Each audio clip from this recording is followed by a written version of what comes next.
Seperti yang kita tahu, baik individu, komunitas, perusahaan, hingga lembaga berwenang, seluruhnya terdampak oleh kedinamisan dan ketidakpastian lingkungan. Hal tersebut juga memengaruhi selera dan penilaian masyarakat di industri fashion. Nah, bagaimana perusahaan-perusahaan di industri fashion mengatasi hal tersebut? Perkenalkan, saya Suyanti Welvina dari Niaga B Angkatan 2020 dan saat ini sedang memenuhi UTS mata kuliah Inovasi Organisasi. Di sini saya akan membahas salah satu perusahaan distribusi fashion terbesar di dunia yang memperkenalkan instant fashion di industri fashion, yaitu Inditex. Presentasi ini nantinya akan membahas pertama overview sedikit mengenai industri fashion, kemudian overview sedikit mengenai Inditex, lalu kebutuhan inovasi oleh Husei, dan analisis inovasi yang dilakukan Inditex menggunakan model inovasi Tyagi. Nah, yang pertama adalah mengenai fashion industry. Nah, industri fashion ini adalah bisnis global yang dapat bernilai hingga 1,3 triliun dolar, mempekerjakan lebih dari 300 juta orang di seluruh dunia, dan mewakili kekuatan ekonomi yang signifikan serta menjadi pendorong substansial PDB global. Industri ini beroperasi di pasar yang sangat kompetitif yang didominasi oleh kehadiran merek global. Kemudian ada Inditex. Nah, Inditex ini merupakan fast fashion group terbesar di dunia yang berpusat di Spanyol. Nah, pada tahun 1975, Amancio Ortega, pendiri Inditex, itu membuka toko pertamanya yaitu Zara. Jadi hingga saat ini, Inditex sudah membawahi beberapa merek global seperti Zara, Pull&Bear, Massimo Dutti, Bershka, Stradivarius, Oysho, dan Uterq. Nah, nanti kita akan melihat apa inovasi yang diluncurkan oleh Inditex melalui salah satu brand kebanggaannya yaitu Zara. Namun sebelum itu, Inditex ini memiliki branding yang berpusat pada satu premis sederhana, yaitu to be quick at responding to the market.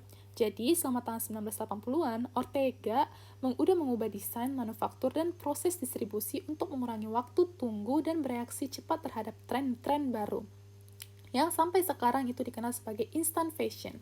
Nah, inovasi ini melibatkan penggunaan teknologi informasi dan kelompok desainer. Jadi dari konsepsi hingga runway ke toko, bagi Inditex itu prosesnya hanya memakan waktu kurang dari 2 bulan.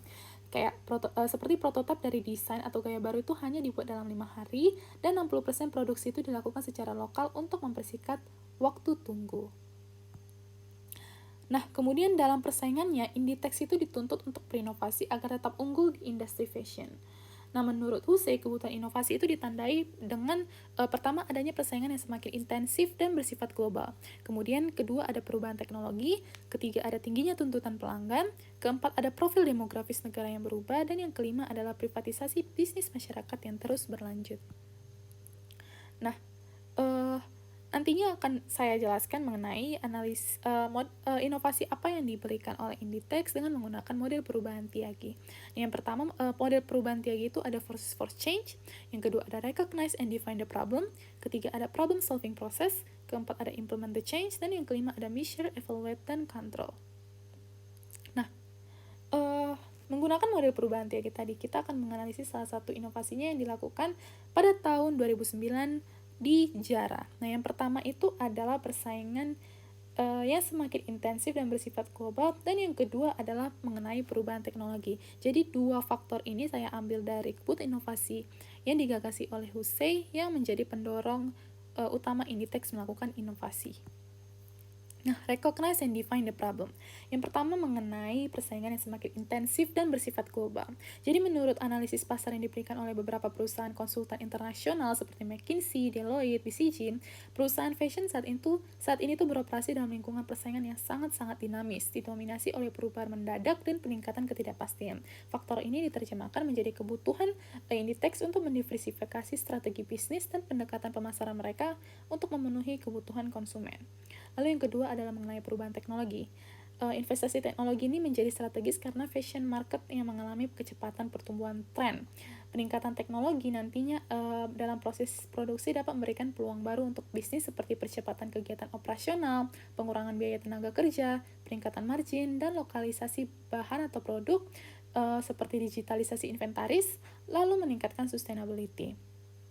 Nah, bagaimana problem solving process yang diberikan Inditex? Jadi dari tuntutan tersebut, pada tahun 2009, Inditex meluncurkan Radio Frequency Identification Technology atau RFID. Nah, RFID ini pertama kali diimplementasikan di Zara. Nah, jadi RFID Zara ini menggunakan sistem mutakhir untuk melacak lokasi pakaian secara instan dan membuat model yang paling diminati pelanggan dapat dengan cepat tersedia. Hal ini diwujudkan agar Inditex itu menjadi bisnis yang gesit. Inditex melihat bahwa menjadi bisnis yang gesit dapat lebih stabil dan dinamis karena adanya perpaduan antara pemberdayaan karyawan, sprint pengembangan, dan kemampuan untuk memberikan solusi secara cepat kepada pelanggan. Lalu implementasi dari perubahan tersebut.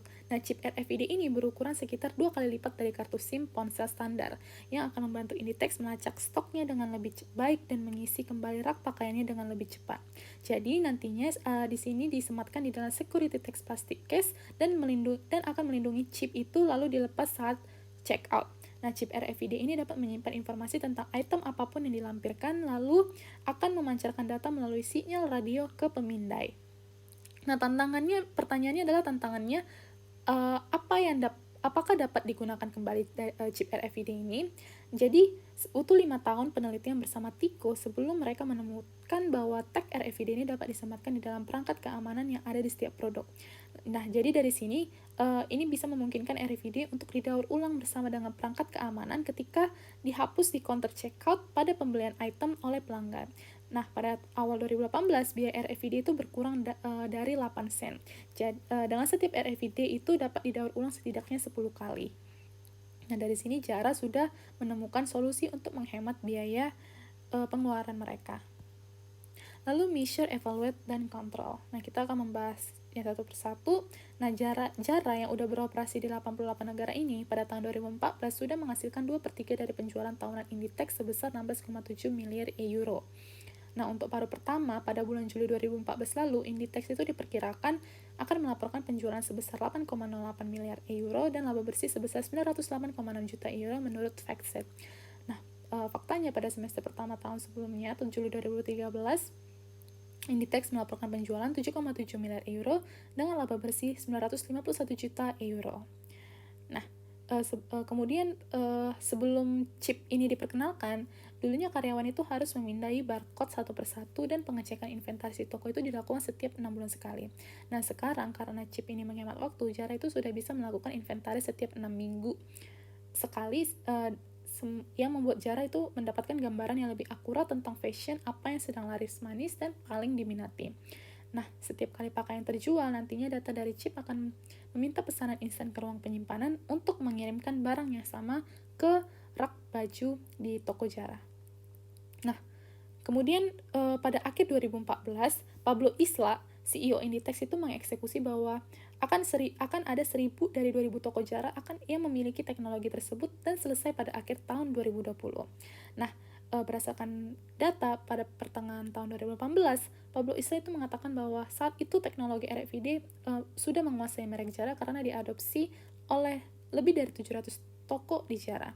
Nah, RFID nantinya akan diluncurkan ke merek-merek Inditex lainnya seperti Bershka, Massimo Dutti, dan Pull&Bear di tahun-tahun mendatang. Nah, dengan cara itulah Inditex melalui Zara dan merek-merek lainnya itu merespon tren-tren pasar dengan cepat sehingga mempertahankan label mereka sebagai distribusi dengan instant fashionnya.